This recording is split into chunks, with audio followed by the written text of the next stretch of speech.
नमः शिवाय। आज हम शिव महापुराण का कोटि रुद्र संहिता का 27वां अध्याय पढ़ेंगे। उससे पहले हमने पिछले अध्याय में पढ़े थे श्री विश्वेश्वर महिमा, गौतम प्रभाव, महर्षि गौतम को गोहत्या का दोष। आज हम पढ़ेंगे गौतमी गंगा का प्राकट्य। आज हम पढ़ेंगे श्री गंगा जी के दर्शन एवं गौतम ऋषि का शाप। ऋषि बोले, हे सूत जी, अब हमें यह बताइए कि गंगा जी की उत्पत्ति कहाँ से और किस प्रकार हुई, तथा ये भी कि जिन ऋषियों ने गौतम ऋषि को छल कपट से उनके आश्रम से दूर भेज दिया था, उनका क्या हुआ। जब गौतम ऋषि को इस बात का पता चला तो उन्होंने क्या किया। ऋषिगणों के प्रश्नों को सुनकर महामुनि सूत जी बोले, जब गौतम ऋषि ने भगवान शिव को प्रसन्न करके गंगा जी को धरती पर अवतरित कराया था, तब श्री गंगा जी ने अपने जल रूप में ब्रह्मगिरि पर स्थित गुलर के पेड़ की शाखा से निकलकर दर्शन दिए थे। उनके दर्शन एवं आराधना के पश्चात गौतम ऋषि ने अपने शिष्यों सहित पतित पावनी गंगा में स्नान किया। जब गौतम ऋषि के परम शत्रु उन कपटी ब्राह्मणों को यह बात पता चली कि ऋषि गौतम ने अपनी तपस्या से गंगा जी को प्रकट कर दिया है, तो वे सब भी श्री गंगा जी के दर्शन की चाहत लेकर वहां आए, परंतु गंगा जी की उनके आते ही वहां से लुप्त हो गई। यह देखकर गौतम जी को बहुत आश्चर्य हुआ और उन्होंने श्री गंगा जी से प्रार्थना की, हे मातेश्वरी, आप जगत का कल्याण करने हेतु यहाँ प्रकट हुई है, इसलिए आप सबको भी अपने दर्शनों के कुछ से कृतार्थ करे। माते, मेरी तपस्या के प्रभाव से इन लोगों को भी दर्शन दे। गौतम ऋषि के चुप होते ही आकाशवाणी हुई, मुनि, ये लोग छल कपट करने वाले हैं और सदा दुराचार करते हैं, इसलिए ये मेरे दर्शन की अधिकारी नहीं है। जब तक ये अपने पापों को प्रायश्चित नहीं करते, तब तक इन्हें मैं दर्शन नहीं दूंगी। मेरे दर्शन करने के लिए इन्हें ब्रह्मगिरि की 101 परिक्रमाएं करनी पड़ेगी। ये कहकर आकाशवाणी चुप हो गई। आकाशवाणी सुनकर वे सभी कपटी ऋषि पछताने लगे और क्षमा याचना करने लगे। तब उन्होंने आकाशवाणी के अनुसार ब्रह्मगिरि की 101 परिक्रमाएं की। तत्पश्चात श्री गंगा जी ने उन्हें दर्शन दिए। उस दिन से वो स्थान कुशावर्त नाम से प्रसिद्ध हुआ। ऋषियों ने पुनः सूत जी से पूछा, हे सूत जी, हमने तो सुना था कि गौतम ऋषि ने उन कपटियों को शाप दे दिया था, क्या ये बात सही है? इस विषय में बताइए। तब सूत जी बोले, हे महामुनियों, आपने सही सुना था। गौतम ऋषि परम ज्ञानी और भगवान शिव के परम भक्त थे। जब उन्होंने शांत हृदय से ध्यान लगाया तो वे सब कुछ जान गए कि यह गाय जिसकी हत्या का पाप उन्हें लगा था बनावटी थी और उन सब ऋषियों ने मिलकर यह चाल चली थी। ये सब जानकर गौतम ऋषि क्रोधित हो उठे। तब उन्होंने उन कपटी ऋषियों को विद्या रहित भक्तिहीन अधर्मी हो जाने का शाप दे दिया। उन्हें शिव जी की भक्ति से विमुख होने का शाप दे दिया और फिर वे स्वयं अपने आश्रम में जाकर त्रिलोकीनाथ भगवान शिव की आराधना करने लगे। दूसरी ओर वे ऋषिगण शिव धर्म से विमुख होकर कांची नामक नगरी में चले गए। 28वां अध्याय वैद्यनाथेश्वर शिव महात्म्य। सूत जी बोले, हे ब्राह्मणों, अब मैं वैद्यनाथेश्वर ज्योतिर्लिंग का पापहारी महात्म्य बताता हूँ। एक बार लंकापति रावण ने भगवान शिव को प्रसन्न करने के लिए उनकी भक्ति भावना से आराधना की थी। रावण ने कैलाश पर्वत पर शिव जी की बहुत तपस्या की, परंतु भगवान शिव प्रसन्न नहीं हुए। तब रावण पास में स्थित वन में चला गया और वहाँ एक बड़ा सा गड्ढा खोदकर उसमें अग्नि प्रज्वलित की। वहीं पास में उसने शिव जी की प्रतिमा स्थापित की। फिर उसने त्रिलोकीनाथ को प्रसन्न करने हेतु कठोर तपस्या आरंभ कर दी। गर्मी में 5 और अग्नि से घिर कर तो वर्षा में खुले आसमान के नीचे, सर्दियों में जल के भीतर खड़े होकर कठिन तपस्या की।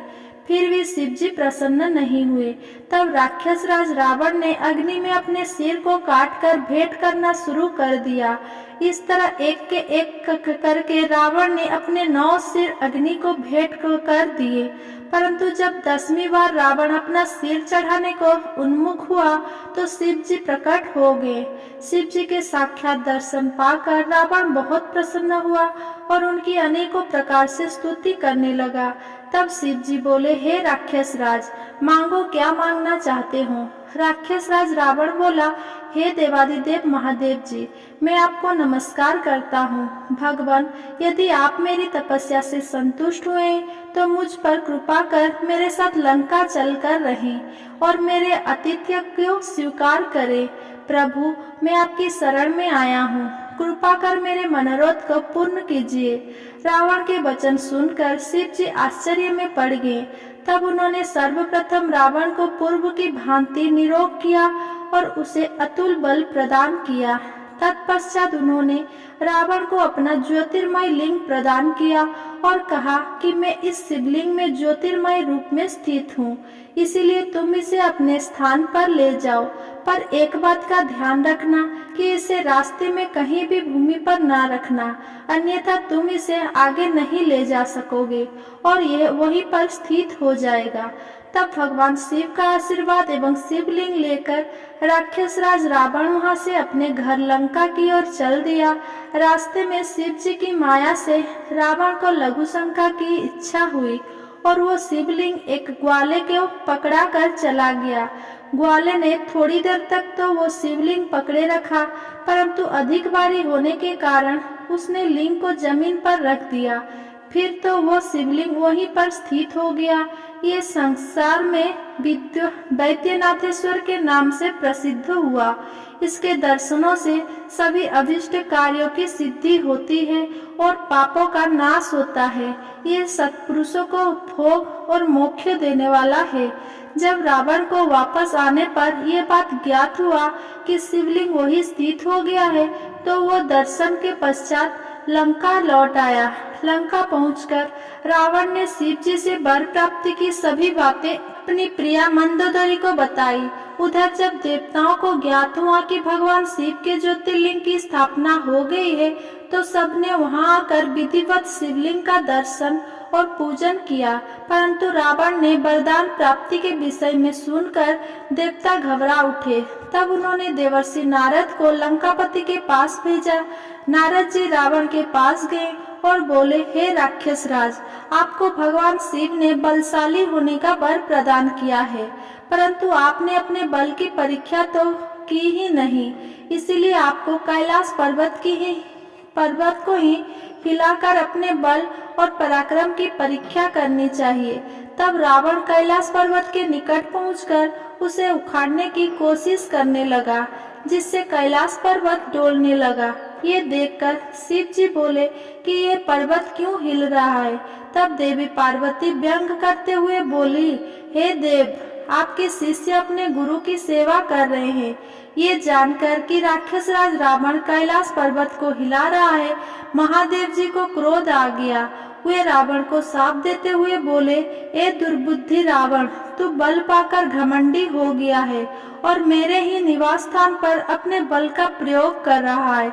मैं तुझे शाप देता हूँ कि तेरा घमंड नष्ट हो जाएगा और तेरी इन भुजाओं को काटने वाला पुरुष शीघ्र ही प्रकट होगा। यह सुनकर रावण को कोई दुख नहीं हुआ और वो प्रसन्न मन से लंका लौट आया। उसने मन ही मन त्रिलोक को अपने बस में करने की प्रतिज्ञा कर ली। मैंने आपको वैद्यनाथेश्वर नामक शिवलिंग का महात्म्य सुनाया, जो कि मनुष्य के समस्त पापों को नाश करने वाला है तथा शिवलोक की प्राप्ति कराने वाला है। 19वां अध्याय। 30वां अध्याय, दारुका राक्षसी एवं राक्षस का उपद्रव। सूत जी बोले, हे ब्राह्मणों, प्राचीन समय में एक राक्षस था। उसका नाम दारुक तथा उसकी पत्नी का नाम दारुका था। वो दोनों पश्चिम में स्थित सुंदर वन में रहा करते थे, जो कि समुद्र से बहुत नजदीक था। वो वन 64 कोस लंबा और चौड़ा था। वहाँ के रहने वाले मनुष्य उन दोनों राक्षसी के अत्याचार से बहुत दुखी रहते थे। एक दिन वे सभी ऋषि अरबों के पास पहुँचे और उन्हें अपना दुख सुनाया तथा प्रार्थना की, हम आपकी शरण में आए हैं, हमारी रक्षा कीजिए। तब उनकी प्रार्थना सुनकर ऋषि और बोले, आप लोग इस प्रकार चिंतित ना हो, अधर्मियों का नाश अवश्य ही होता है। उन्हें धैर्य देकर ऋषि ने वहां से भेज दिया। फिर स्वयं तपस्या करने लगे ताकि संसार का कल्याण हो। उधर दानव से तंग आकर देवताओं ने उन पर आक्रमण कर दिया। देवताओं और दानवों के बीच बड़ा भयानक युद्ध होने लगा। हजारों राक्षस को देवताओं ने अपने प्रहारों से मार गिराया। राक्षसों को इस प्रकार प्रताड़ित होता देखकर दारुका को अपना बर याद आ गया। उसने राक्षसों से कहा कि आप लोग इस प्रकार भयभीत ना हो, मैं आपका भय अवश्य ही दूर करूंगा। ये कहकर दारुका ने राक्षसों की उस नगरी को उठाकर समुद्र के मध्य में स्थित कर दिया। अब सारे राक्षस को भय से मुक्ति मिल गई। एक दिन दारुका घूमती हुई पुनः धरती पर आ गई।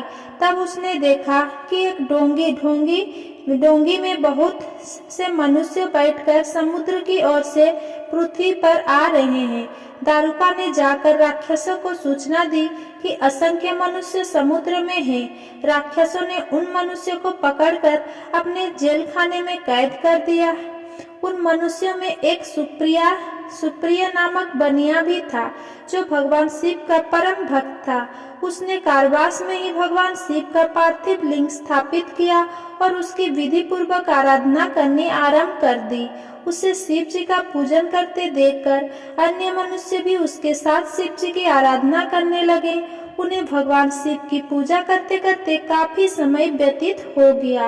राक्षस उन्हें हैरानी से देखते, पर उनकी समझ में नहीं आता था कि वे किसकी पूजा कर रहे हैं। 30वां अध्याय, नागेश्वर लिंग की उत्पत्ति और महात्म्य। सूत जी बोले, हे ऋषियों, एक दिन सुप्रिय को भगवान शिव का पूजन करते हुए दारुक के किसी दूत ने देख लिया और जाकर दारुक को बता दिया। ये जानकर दुष्ट दारुक जेल में गया और सुप्रिय से बोला, बनिए सच बता, तू किस देवता की पूजा कर रहा है, अन्यथा मैं तुम्हें मार डालूंगा।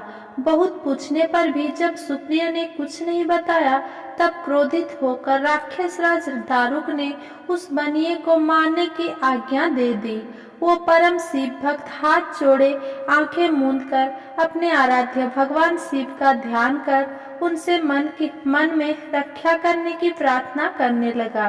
भक्त वत्सल भगवान शिव अपने भक्तों की पुकार सुनकर तुरंत वहां प्रकट हो गए।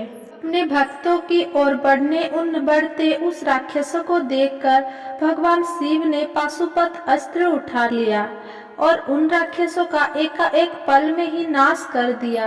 राक्षसों का नाश करने के बाद भगवान शिव बोले, हे सुप्रिय, आज से यह पन राक्षसों में से मुक्त हुआ। अब तुम सब सदा के लिए निर्भय हो जाओ। अब इन वनों में धर्म के मार्ग पर चलने वाले ब्राह्मण, क्षत्रिय, वैश्य, शूद्र आदि ही निवास करेंगे। इन्हीं के साथ मेरे परम भक्त भी इस वन की शोभा बढ़ाएंगे। उधर दूसरी ओर दारुका राक्षसी देवी पार्वती की स्तुति करने लगी। उसने देवी को प्रसन्न कर लिया और प्रार्थना की कि माते, आप मेरे वंश एवं कुल की रक्षा कीजिए।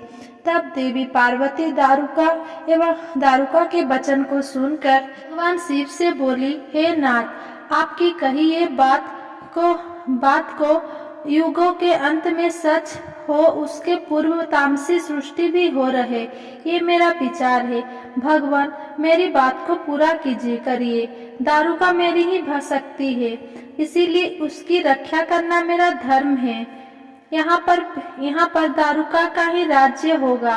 देवी पार्वती के इन वचनों को सुनकर भगवान शिव बोले, हे प्रिय, आपकी इच्छा अवश्य ही पूरी होगी, परंतु अपने भक्तों की रक्षा के लिए मैं यहीं पर स्थित रहूंगा, ताकि कोई भी उनकी जाति और धर्म के विरुद्ध कोई आचरण ना कर सके।